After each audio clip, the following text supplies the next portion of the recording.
Alguém aqui já parou para pensar como é que se conservavam os alimentos antigamente?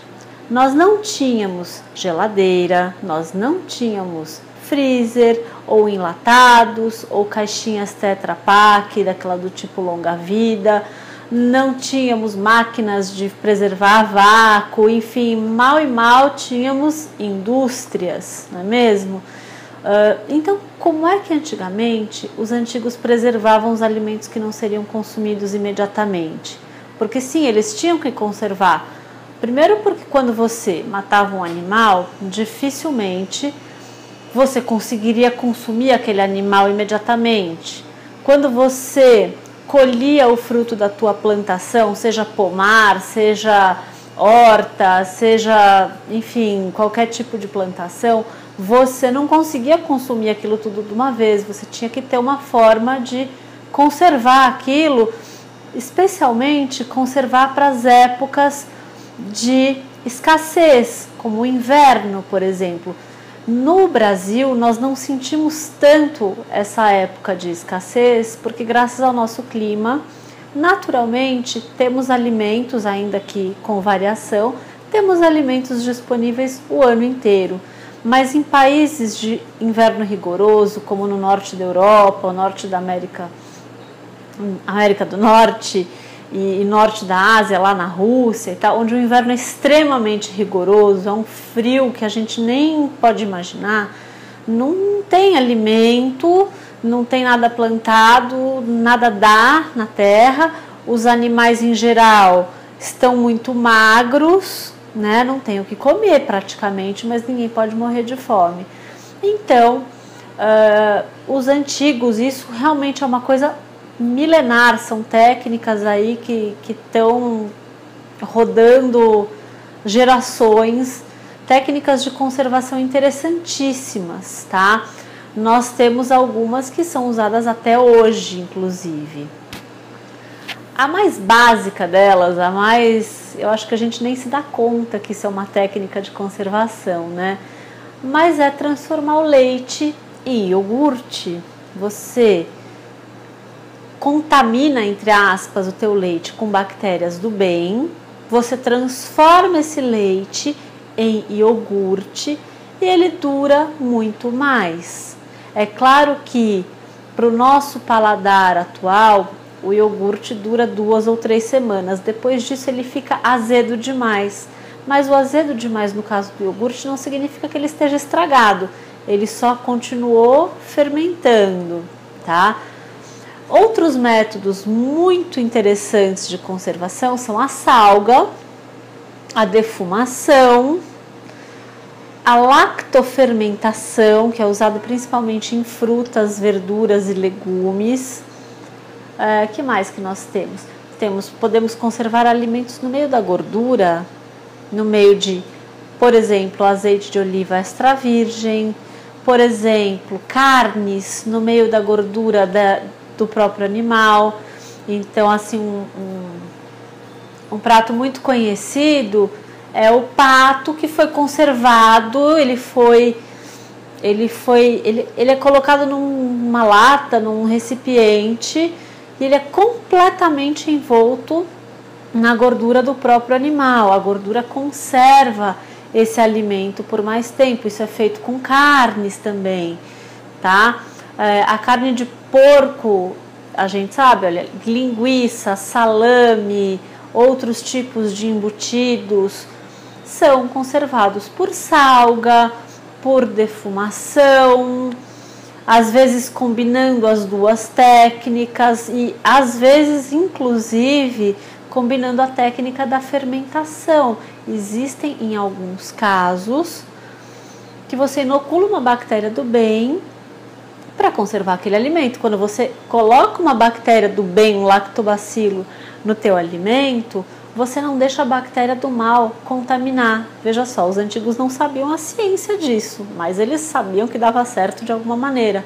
Os queijos são uma forma interessantíssima de conservar o leite também, né? Cada tipo de queijo tem uma bactéria diferente, um tempo de cura diferente, uma temperatura de cura diferente, mas todos eles são maneiras de preservar o leite por mais tempo. Maneiras bem deliciosas, diga-se de passagem. Aí olha só o que eu tenho aqui. Eu tenho um iogurte, aqui eu tenho uma conserva lactofermentada de pepino. Isso aqui se chama pancetta.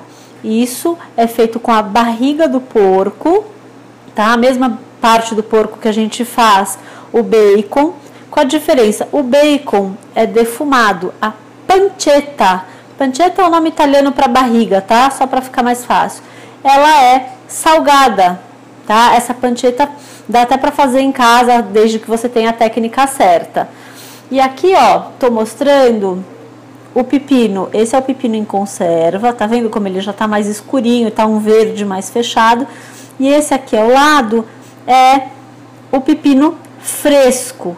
Então isso aqui dura, com muita sorte, 1 semana, 10 dias na geladeira. Fora da geladeira, poucos dias depois que depois que foi colhido. Esse aqui chega a durar mais de 1 ano. Então veja só, os antigos usavam isso como uma maneira de preservar o alimento, tá? Eles não podiam ter esse pepino o ano inteiro, mas esse aqui poderiam ter. E ele inclusive libera uma série de enzimas, enfim, isso é papo aí para um outro vídeo, tá? Então a conserva de pepino que eu mostrei aqui, o iogurte e a nossa pancetta. Aí, no sal, você pode conservar alimentos. No óleo, estou mostrando aqui um azeite de oliva extra virgem, mas pode ser óleo de coco, gordura de pato, gordura de galinha, banha, enfim, a gordura que você tiver aí disponível, que você tem que pesquisar a técnica para fazer certinho. O vinagre também é um bom meio de conservação, um meio ácido, né? Que inclusive aqui na conserva, o soro de iogurte nos dá o meio ácido, tá? Então assim, existem 1000 outras formas de conservar alimento, maneiras tradicionais. Claro que uma conserva artesanal, ela realmente dura menos do que uma conserva industrial, que chega a durar 3, 4 anos, às vezes a gente vê. Mas é um pouco assustador você pensar num leite sem refrigeração durar 1 ano inteiro na prateleira do supermercado. Então, será que esse alimento é legal mesmo? Será que ele tá bom mesmo? Será que esse excesso de processamento para fazer com que ele dure 1 ano sem refrigeração não estraga o produto de outra maneira? Quer dizer, ele tá com aquele gosto bom ou aquele gosto que a gente não identifica como estragado, mas será que ele tá nutritivo igual ele estava quando acabou de sair da vaca?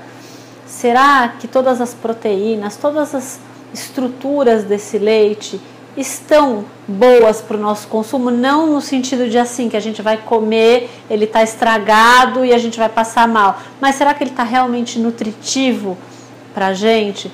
Os processos industriais de conservação, seja pasteurização, ultrapasteurização, enlatar os alimentos, a caixinha Tetra Pak, eles trazem uma série de vantagens, assim, naquela coisa da emergência, naquela coisa de não ter outra opção. Não é uma forma garantida de conservar alimentos e de não contaminação de alimentos, tá? De vez em quando a gente vê na mídia casos de contaminações sérias, tá? Por bactérias em alimentos altamente industrializados. A gente fica com uma sensação de segurança maior, mas não é. Essas conservas que eu mostrei aqui, quando elas realmente não estiverem boas para consumo, isso demora aí um bom tanto, elas vão cheirar mal, elas vão ter um aspecto ruim, elas não vão estar atraentes para o nosso consumo. Então eu acho que a sinalização da conservação natural é muito mais óbvia para a gente. Uma vez eu fui ao supermercado e o caixa ao lado do meu estourou uma caixinha de leite longa-vida. Essa caixinha estava dentro da validade estipulada pelo fabricante, mas assim, aquele negócio estava completamente estragado. A caixinha estava inchada, o cheiro que saiu daquela caixa estourada, quase fechou o supermercado. Então é isso, cuidado. Então assim, olha, muitos condimentos ajudam a preservar alimentos. Aproveita o que o antigo tem de bom, associa com o que o moderno tem. Então assim, para algumas sopas, algumas comidas, use e abuse do congelamento. Na verdade, o congelamento, aonde ele era possível antes do freezer e da geladeira, ele era uma forma de preservar aí os alimentos, né?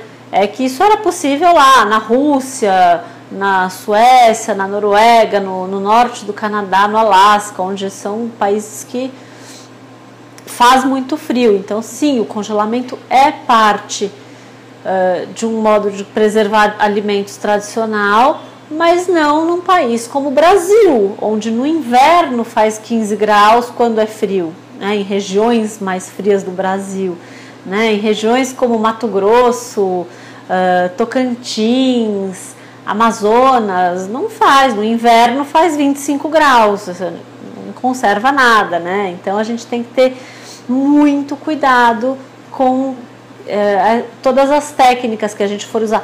Essas técnicas artesanais, os antigos tinham na ponta da língua, era uma coisa óbvia para eles, era uma coisa... era passado de pai para filho, de mãe para filha, né? Eles sabiam simplesmente como fazer, eles não sabiam as razões, eles não tinham a ciência por trás, mas eles sabiam que dava certo e pronto.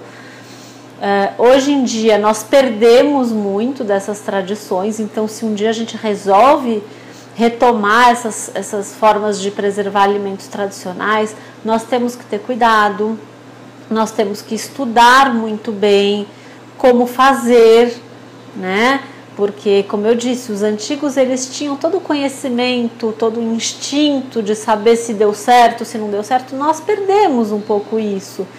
Então nós temos que estudar muito bem, aprender com quem já sabe ou com quem ainda sabe, para fazer direitinho. Ninguém quer passar mal aqui de fazer conserva em casa. E aí esse papo todo, olha só, me lembrou de uma outra forma de conservar alimentos, que eram as compotas. O açúcar conserva o alimento também. Se vocês olharem o rótulo dos produtos alimentícios da despensa de vocês, vocês vão notar que muitos deles, inclusive pratos salgados, contém açúcar na composição. O açúcar ajuda na conservação dos alimentos. E o que as nossas vovós faziam de melhor quando o pomar dava fruta em excesso? Geleias e compotas, não é mesmo? Uma delícia, a gente come com queijo, a gente come com pão, a gente come aí sozinho, de colherada, com iogurte. Então, compota, o cozimento e a adição de açúcar também era uma forma de preservar por mais tempo os alimentos. Interessante esse assunto, né? Qualquer hora a gente volta para falar mais dele. Tá legal? Gostei.